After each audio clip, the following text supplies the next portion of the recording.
This is Wollombi Brook. Wollombi Brook is a major southern tributary of the Hunter River and is priority focus for community and Hunter Local Land Services river habitat restoration projects. Waterbug surveys help guide these efforts and assess their effectiveness.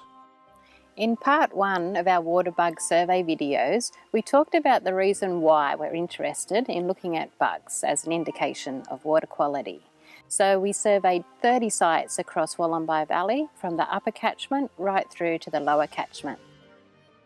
Today we're back by the creek and we're interpreting the results, and we have found some pretty exciting things. As you go up the catchment, it's really quite cool. There's added diversity. Every little step up the catchment towards the foothills or the mountainous sort of areas in the catchment is a step in increasing diversity, I guess. And it's a really lovely pattern. But the cool thing that I didn't quite see coming with Wollombi Brook was how diverse it would be and the types of critters that are there. There's this lovely mayfly called Atelomicria. It's really cool. We'll get to have a closer look at that later on in this video, as it's one of the stars at the upper sites.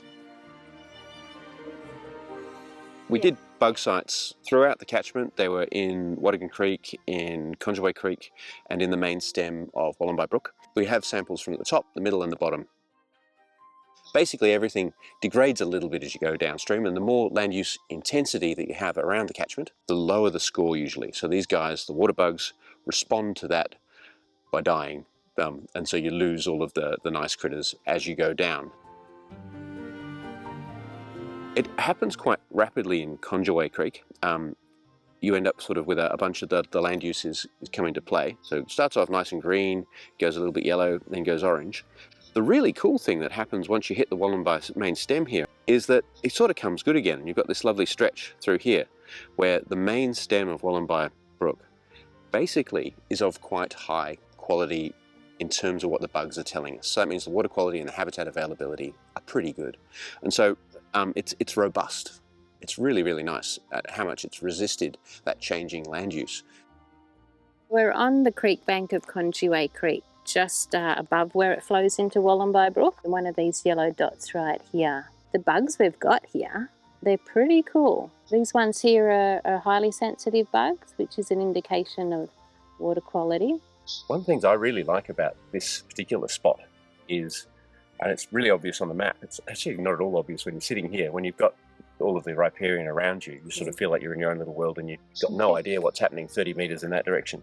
We're basically right in the middle of a whole bunch of quite intense agricultural land, which without the riparian, I guess, would have possibly ended up with a slightly knackered stream. Like you're going to end up with whatever happens in the surrounding catchment always influences the river. And that's one of those patterns that we have in all the Waterbug Blitz maps, is as the land use intensity increases as you go downstream, the little guys get a bit of a hammering, and if you have no riparian, it happens quicker and faster and to a greater extent, I guess. So this riparian that you're talking about is awesome because it's buffering the little guys from what's happening, 40 metres that way or 40 metres that way. And we've got this like little shelter strip that keeps them and their little world protected from any of the stuff over there. So any agricultural runoff like nutrients from fertilizer and stuff like that gets a chance to be taken out of the mix before it hits the river by that buffer that you guys have put in. So we've been working with a number of landholders in Wollombi Valley to help improve their riparian zone. You look around here, the habitat on the creek bank is pretty good. It's well vegetated.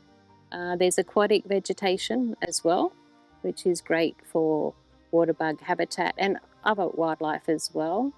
Another thing is the large woody debris. Looks messy, but we say messy is good.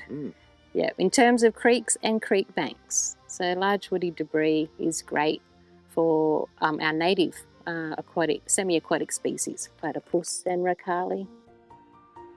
When you look at this place on the map, you do get this lovely thing where, regardless of what's happening in the catchment adjacent, there's this lovely line of casuarinas that just goes straight down the guts of the river.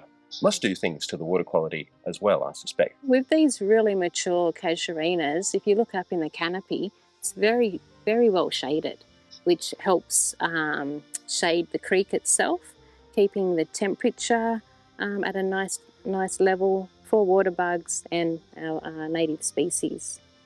cooler water temperature does all sorts of things, like cooler water can hold more oxygen, so you've got more oxygen available for your water bugs.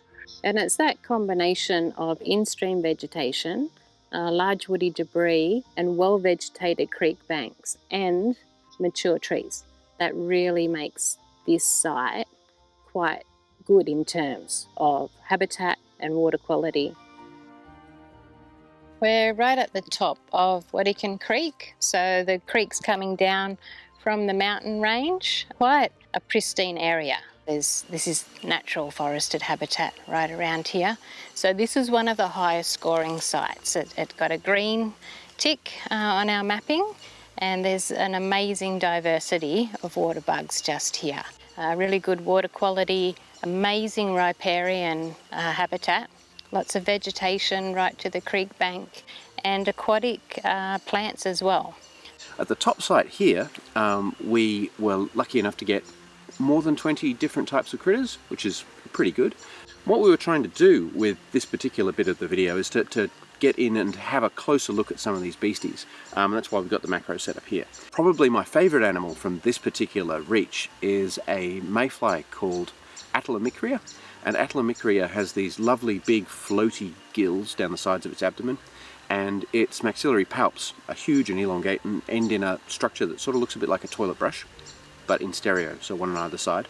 Nobody really knows what they're useful for, but they're kind of cool to see in the wild.